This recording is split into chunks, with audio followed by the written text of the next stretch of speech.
Hey everybody, welcome back to Record-ology. Today, we are going to be reviewing a vintage, classic, vinyl snob approved, dual 1219 turntable, fully automatic. That's right guys, this unit is wooden, it's heavy, it smells like old electronics, it's got smoked glass, it's got dust, it's almost entirely mechanical. It is a beautiful machine. It is brown, it's got wood grain, it literally is a piece of the 70s, and we're going to be reviewing it here today for you. So, a colleague of mine actually brought this to me and said they were having a little issue getting, they thought possibly getting some level out of the left channel equal to the right channel. Turns out I think it's their stereo because this thing's putting out equal sound pressure, equal line voltage on both sides. So that's good for them and great for us because we get to review it. This thing is fully automatic, you guys, with a touch of one switch, not a button, paddle switches, baby. We're talking 70s here. I push that mega electronic, electro-mechanical switch and the record player does the rest. It drops the needle, it does everything, spins the platter. However, we're not hearing any sound. Why is that? Well, guys, this is a turntable without a preamp. I don't own a preamp because the turntables I use are built-in preamps. However, some higher-end turntables and some vintage ones often don't have that and you have to provide it. So what's going to happen is our speakers here are going to output a very low line level, but are still going to be able to hear the sound over, not nearly as good as if you were really, really listening to it. So, but yeah, it's great. It's a beautiful turntable. It's got a lot of manual functions here. I'm going to show you in a minute. Once you're done with the record, you push the paddle switch to the right. It's going to bring that tone arm back into the rest in the cradle, drop it down, and then the turntable platter will eventually stop spinning, and you will be good to go for that next unit or next record you want to play. Now let me speak a minute on this. So this is an upper mid-level turntable. Like I said, vinyl snob approved. $200 to $300 you can get these. They're great. They're heavy. They're very heavy duty. I mean, they're working now, 40 plus years later. This one's been fully refurnished. You'll see them in different cabinets. This one, I've seen one other one in this same cabinet out there. I thought it was maybe a homemade one at first, but it's not. These are available in a lot of different housings, I guess you would say. So the actual product, the Dual 1219, is really this piece right here. And then underneath, I'm going to show you in a minute, all kinds of mechanical switches and levers and all that good stuff. Now, there doesn't appear to be a brake for the platter, so that bad boy, which is pretty well weighted. In fact, it acts like a flywheel, just keeps going and going for a while. It doesn't just stop as soon as you just turn off power. And I'm going to explain that in a minute. But before we take a look at the top, I want to show you guys underneath this thing. And you may not be able to see it as good. I'm hoping that you will. But hold on, I'm going to take this guy off of the cradle. And I want you to look in there. This thing is mechanical. There are switches and levers and knobs and all kinds of mechanical parts. It's actually not that easy to see, unfortunately. This is a fully automatic electromechanical turntable. Something else that's kind of interesting about it is it is neither belt-driven nor direct drive. Belt-driven turntables are my favorite. Because the belt is separated from the motor, it's separated from the platter, therefore isolating the motor rumble and noise, and is able to give you, a very clean sound without a lot of motor rumble, which ekes into the low frequencies. Direct drives are the preference of some, and you'll see those on a lot of higher-end turntables. They use a lot of gears and things.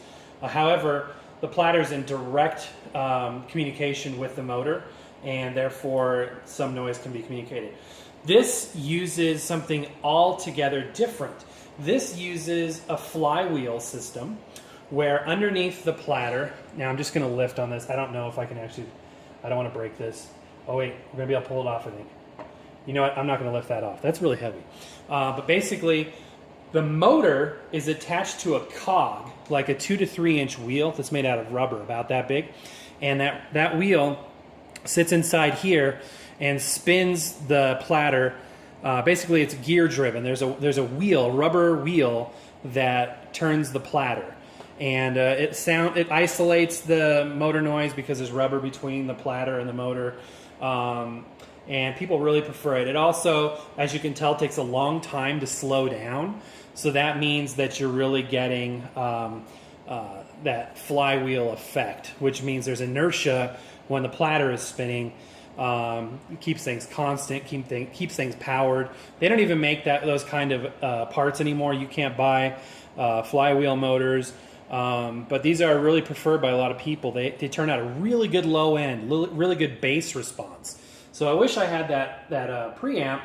We could go to town on this thing all day, but because we can't. But that's pretty neat to know. Now let's take a tour around the top of this thing. I apologize for the handheld. So we've got our paddle switches are everywhere on this thing. So this paddle switch is the speed. We got an aftermarket 45 RPM spacer in here. You can tell the markings on the turntable itself, on the platter, are for a strobe test. You need to provide your own strobe light. And then on there, you can see that it's labeled for which zone you're in, what speed you're going to be using. It's a 50 hertz strobe for both sizes. So it's for a 45 or a 33 RPM record. This is the dual 1219 start and stop paddle switch. Record size paddle switch. That is so the auto start knows where to drop the stylus. Because on a 12-inch record, as you can see, it dropped it near the end, and on a 7-inch disc, it would need to drop it, closer to the middle. So the mechanism, again, mechanical, very intelligent setting there, or intelligent control, knows where exactly to drop the stylus. Now, moving around the corner here, we've got our cueing lever. So if you want to manually cue, you can do that as well. Back here, we've got our anti-skate control. That allows you to control how much left to right movement the tone arm has, prevents skipping. So or skating, it prevents skating. So if you have a record that's skipping a lot, it could be that it's skating across those grooves.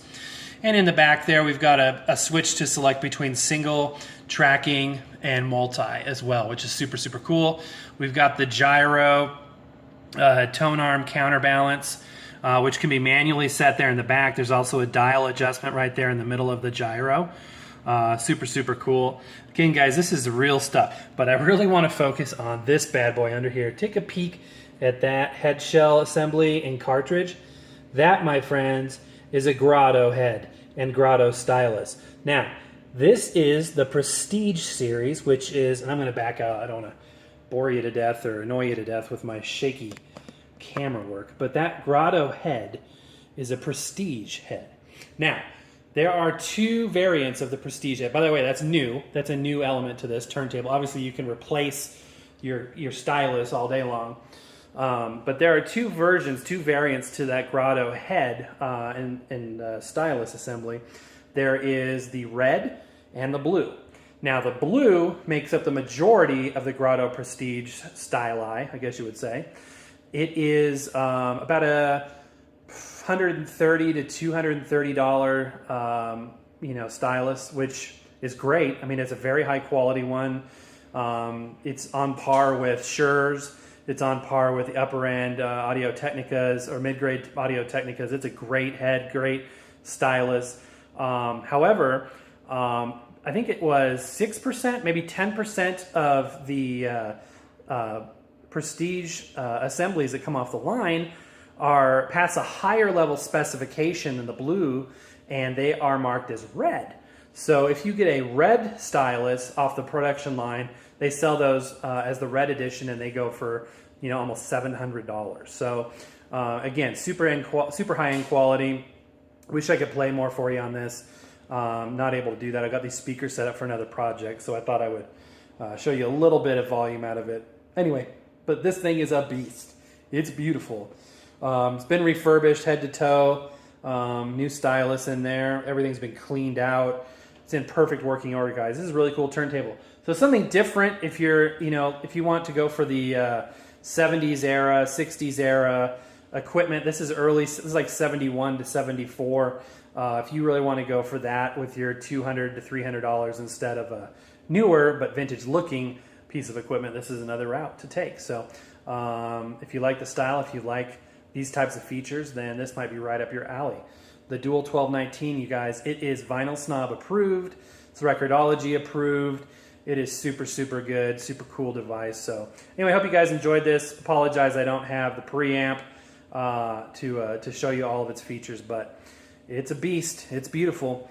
All right, guys, hope you enjoyed this video. Comment down below. Subscribe if you haven't done so already. I've got some great shows lined up. We're going to be reviewing a brand new product for Christmas that Victrola just came out with coming up here shortly. And then I've got another show lined up. We're going to do a cool side-by-side test and maybe have some millennials give us their opinion on what sounds better. Okay, guys, hope you enjoyed that. Happy record hunting as always. We'll see you next time.